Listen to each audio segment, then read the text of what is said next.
ಗುರುಜಿ ಸಂಸ್ಕಾರಗಳ ವಿಭಾಗದಲ್ಲಿ ಇವಾಗ ಏನ್ ತಿಳಿಸ್ಕೊಡ್ತಾ ಇದ್ದೀರಾ? ಸಂಸ್ಕಾರದಲ್ಲಿ ನಾನು ಒಂದು ತಿಳಿಸ್ಕೊಡೋದಕ್ಕಂತ ಇಷ್ಟಪಡ್ತಿದ್ದೀನಿ, ಜ್ಞಾಪಿಸ್ತಾ ಇದ್ದೀನಿ.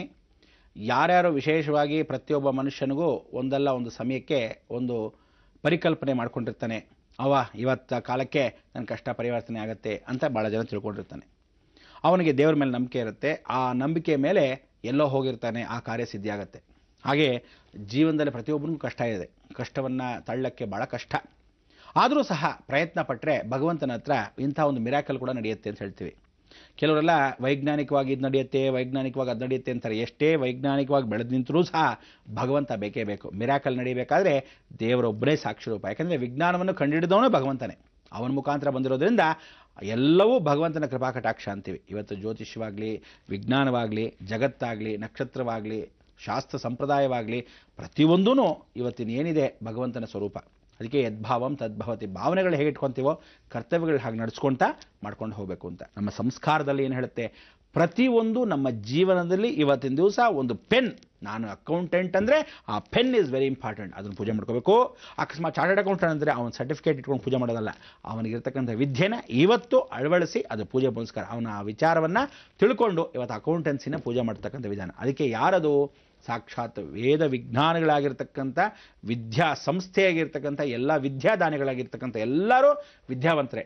ಅದರಲ್ಲಿ ಎಲ್ಲ ವಿದ್ಯಾವಂತರು ಇವತ್ತು ನೀವು ಸರಸ್ವತಿಯನ್ನು ಸ್ಮರಣೆ ಮಾಡಿಕೊಂಡು ಆ ವಿದ್ಯೆಯನ್ನು ಮಕ್ಕಳೆಲ್ಲರೂ ಸರಸ್ವತಿ ಪೂಜೆಯನ್ನು ಮಾಡ್ಕೋಬೇಕು. ಅದಕ್ಕೆ ನೀವು ಪುಸ್ತಕದಲ್ಲಿ ಪೆನ್ ಭಾಳ ಇಂಪಾರ್ಟೆಂಟು, ಪೆನ್ಸಿಲ್ ಭಾಳ ಇಂಪಾರ್ಟೆಂಟು, ಅಲ್ಲಿರ್ತಕ್ಕಂಥ ಪ್ರೊಟ್ರಾಕ್ಟರ್ ಭಾಳ ಇಂಪಾರ್ಟೆಂಟು, ಯಾವುದೇ ಕಂಪಾಸ್ ಇಂಪಾರ್ಟೆಂಟು, ಇದೆಲ್ಲ ಇರ್ತಲ್ಲ, ಹಾಗೆಲ್ಲ ಪೂಜೆ ಪುನಸ್ಕಾರವನ್ನು ಮಾಡ್ಕೊಳ್ಳೋದು ಭಾಳ ಇಂಪಾರ್ಟೆಂಟ್. ಅದರಲ್ಲಿ ನೀವೇನೇನೋ ಕ್ಯಾಮ್ರಾಗಳನ್ನ ಇಟ್ಕೊಂಡಿದ್ದೀರಾ, ಈ ಕ್ಯಾಮ್ರಾಗಳನ್ನು ವಿಶೇಷವಾಗಿ ಜೀವನನೇ ಎರಡು ಕಣ್ಣಲ್ಲಿ ಮುಖಾಂತರ ಕ್ಯಾಮ್ರಾ ನೋಡ್ತಕ್ಕಂಥ ವಿಧಾನ, ಅದನ್ನು ಪೂಜೆ ಪುನಸ್ಕಾರ ಮಾಡೋದು. ಇವನಿಗೆ ಅಕಸ್ಮಾತ್ ಏನಾದರೂ ಮೇಕಪ್ ಹಾಕ್ತಕ್ಕಂಥವನಿದ್ರೆ ಅವನಲ್ಲಿರ್ತಕ್ಕಂಥ ಒಂದು ವಿಚಾರಗಳನ್ನು ಅವನು ಪೂಜೆ ಮಾಡ್ಕೊಳ್ಳೋದು. ಹೀಗೆ ಒಂದು ಸಂಸ್ಕಾರವಾಗಿ ನಮ್ಮ ಜೀವನದಲ್ಲಿ ಏನೇನು ನಮಗೆ ಮುಖ್ಯ, ನಿಮ್ಮ ವೃತ್ತಿ ಜೀವನದಲ್ಲಿ ನಮಗೆ ಮುಖ್ಯ ಅಂತ ಅನ್ಸತ್ತೋ ಆ ಮುಖ್ಯವನ್ನು ಪರಿವರ್ತನೆ. ಕಲ್ಲು ಒಡ್ರು ಕಲ್ಲನ್ನು ಹೊಡಿತಾರೆ, ಆ ಕಲ್ಲನ್ನು ಹೊಡೆದು ಹೊಡೆದು ಹೊಡೆದು ಜೀವನ ಪರಿತ್ಯಾಗ ಮಾಡ್ತಾರೆ. ಎಷ್ಟು ಬೆವರು, ಎಷ್ಟು ಕಷ್ಟ. ಆ ಕಲ್ಲನ್ನು ಚೂರು ಚೂರು ಮಾಡಬೇಕಂದ್ರೆ ಒಂದು ಸರಿ ಹೊಡೆದ್ರೆ ಹೋಗಲ್ಲ ಅದು, ಅದಕ್ಕೆ ಎಷ್ಟು ಶ್ರಮ ಪಡ್ತಾರೆ. ಆ ಸುತ್ತಿಗೆ ಇದೆಯಲ್ಲ ಎತ್ತಿ ಹೊಡಿಬೇಕು ಅಂದರೆ ಸಾಧಾರಣನ ಭಾಳ ಕಷ್ಟ. ಕಂಬಿಯನ್ನು ಪೂರ್ತಿಯಾಗಿ ಏನು ಮಾಡ್ತಾರೆ, ಆ ಕಂಬಿಯನ್ನು ಮುರಿದು ಸರಿ ಮಾಡಬೇಕು, ಬೆಂಡ್ ಮಾಡಬೇಕು ಅಂದರೆ ಬೆಂಕಿಯಲ್ಲಿ ಸುಡಬೇಕು, ಆ ಬಿಸಿ ತಾಪದಲ್ಲಿ ಕೂತ್ಕೋಬೇಕು. ಹಾಗೆ ಅವರ ಶಸ್ತ್ರಗಳು. ಹೀಗೆ ಅವರವರದೇ ಎಲ್ಲ ಲೋಕದಲ್ಲಿರ್ತಕ್ಕಂಥ ಪ್ರತಿಯೊಬ್ಬನು ಕರ್ತವ್ಯಂ ದೈವಮಾನ್ವಿಕಂ. ಇವತ್ತು ಭಗವಂತನ ನಿಮ್ಮ ಕರ್ತವ್ಯಗಳ ಏನು ಮಾಡಬೇಕು ಅದನ್ನು ನೆನೆಸ್ಕೊಂಡು ಸ್ಮರಣೆ ಮಾಡ್ಕೋಬೇಕು.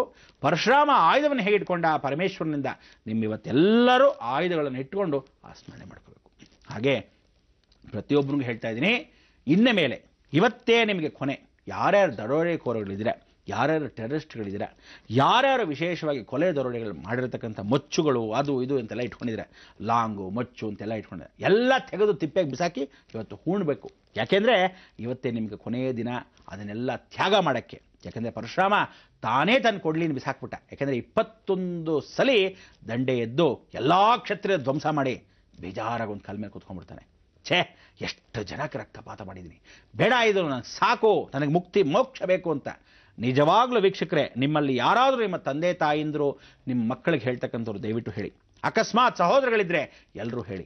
ನೀವೇ ಖುದ್ದಾಗಿ ಕಾರ್ಯಕ್ರಮ ನೋಡ್ತಾ ಇದ್ದರೆ ದಯವಿಟ್ಟು ಎಲ್ರಿಗೂ ಹೇಳ್ತಾ ಇದ್ದೀನಿ, ಏನು ನೀವೆಲ್ಲ ಕೆಟ್ಟ ಹೆಸರುಗಳನ್ನು ತೊಗೊಂಡಿದ್ದೀರ ಅದನ್ನೆಲ್ಲ ಇವತ್ತು ಒಳ್ಳೆಯದಕ್ಕೆ, ಒಳ್ಳೆ ಮಾರ್ಪಾಡಾಗೋಕ್ಕೆ, ಒಂದು ದರೋಡೆಕೋರ ವಾಲ್ಮೀಕಿ ಆದಂಗೆ ನೀವುಗಳು ವಾಲ್ಮೀಕಿ ಆಗೋಕ್ಕೆ ಒಳ್ಳೆಯ ಅವಕಾಶ ಪರಶುರಾಮ ಜಯಂತಿ ಎಂದು. ಇಂಥ ಒಂದು ಗುರುವಾರವೇ ಈ ಒಂದು ಜಯಂತಿ ಬಿದ್ದಿರೋದ್ರಿಂದ ನೀವೆಲ್ಲ ಸಾರ್ಥಕ, ನಿಮ್ಮ ಜನ್ಮ ಅಂಥ ಒಂದು ಜನ್ಮ ಸಾರ್ಥಕತೆ ಮಾಡ್ಕೊಳ್ಳೋಕ್ಕೆ ದಯವಿಟ್ಟು ಏನೇನು ತಪ್ಪು ಮಾಡಿದ್ದೀರಾ ಅದನ್ನೆಲ್ಲ ತಿದ್ದುಕೊಳ್ಳೋಕ್ಕೆ, ಶಸ್ತ್ರಗಳನ್ನ ಬಿಸಾಕಕ್ಕೆ, ಕೆಟ್ಟ ಶಸ್ತ್ರಗಳನ್ನ ಬಿಸಾಕಕ್ಕೆ ಸದಾವಕಾಶ, ನಿಮ್ಮ ನಿಜವಾದ ಜೀವನ ನಡೆಸ್ಕೊಳ್ಳೋಕ್ಕೆ ಒಳ್ಳೆಯ ಶಸ್ತ್ರಗಳನ್ನ ಪೂಜೆ ಮಾಡೋ ಅವಕಾಶ. ಎರಡೂ ಅವಕಾಶಗಳು ಏಕಚಿತ್ತವಾಗಿರುತ್ತೆ.